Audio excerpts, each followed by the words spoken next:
Good morning, welcome to CATEX TV. My name is Frank Fortunato. Today is Thursday, September 11th, 2014. You can follow us on Twitter on CATEX TV. Last night, President Obama, in a nationally televised address from the White House, said that he's going to open a new military front in the Middle East. He's authorized American airstrikes inside Syria for the first time. He's also going to expand the airstrike profile in Iraq as part of a, quote, steady, relentless effort to root out Islamic State extremists and their spreading reign of terror. He said, "We will hunt down terrorists who threaten our country. This is a core principle of my presidency. If you threaten America, you will find no safe haven." Secretary of State John Kerry is still in the Middle East. He's going to remain there until he succeeds in building a coalition. The president emphasized again that he is not planning on sending ground troops into the Middle East, although he did increase the number of personnel being sent to Iraq to protect the American embassies and consuls there. A leading American analyst of the U.S. wine business says that the Napa Valley earthquake could in fact hit the wine industry out there to a total of about $100 million in losses.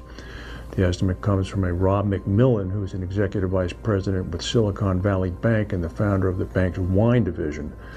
He said more damage is still being discovered. Real losses may exceed $100 million.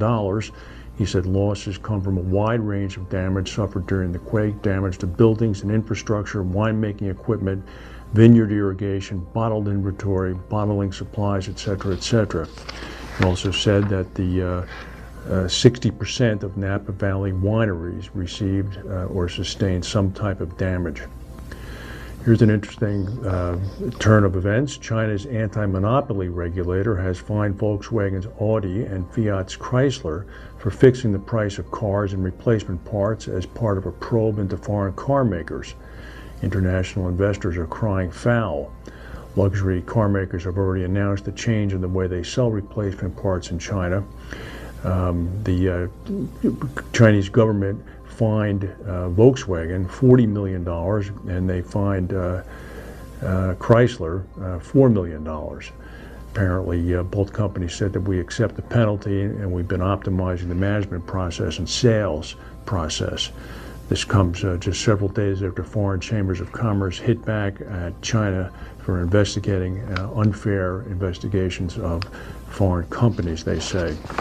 The complaint against Audi apparently arose back in February following a discrepancy in repair appraisals following an accident between an Audi and a car. Believe that one.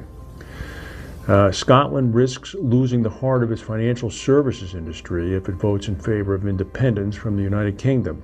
The biggest names in banking and insurance said that they would move their headquarters and parts of their businesses to England if next week's referendum votes to secede.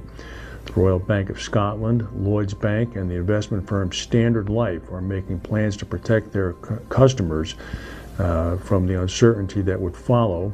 Lloyds owns the Bank of Scotland and pension provider Scottish Widows.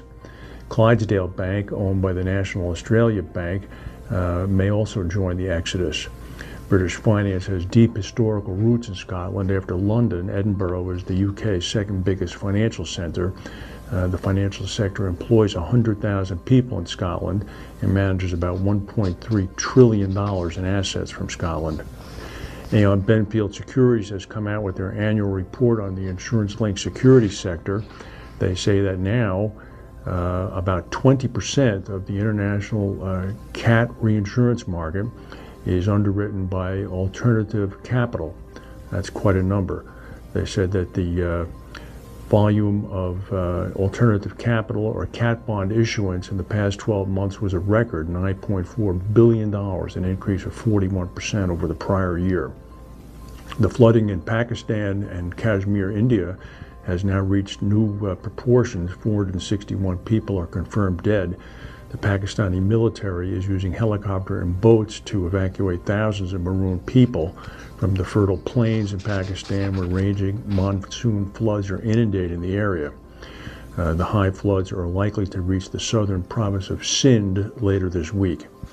In Italy, prosecutors in Milan have placed the CEO of the Italian oil and gas company Eni under investigation for alleged bribes paid for a lucrative Nigerian oil concession. The CEO, Claudio Descalzi, and another official are under investigation. They've denied any wrongdoing.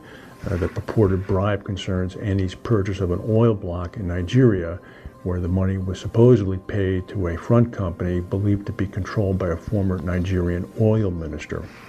And of course, meanwhile, in the United States, today is the 13th anniversary of the September 11th, 2001 terror attacks on the World Trade Center in New York, the Pentagon in Virginia, and also the downing of Flight 93 in Shanksville, Pennsylvania. It's a grisly day of memory. The TV stations, the cable TV stations, are replaying the footage exactly as it transpired on that day 13 years ago, and it's horrifying to watch them again. Meanwhile, we have the unusual situation where Al-Qaeda is criticizing ISIS for being too bloodthirsty. And while Al-Qaeda has been decimated, bin Laden has been killed, and life goes on. But we will not forget what happened that day. It's a good day to remember it. That's the news for today. If we have any breaking news, we'll come back and tell you. Thank you for watching, and we'll see you tomorrow.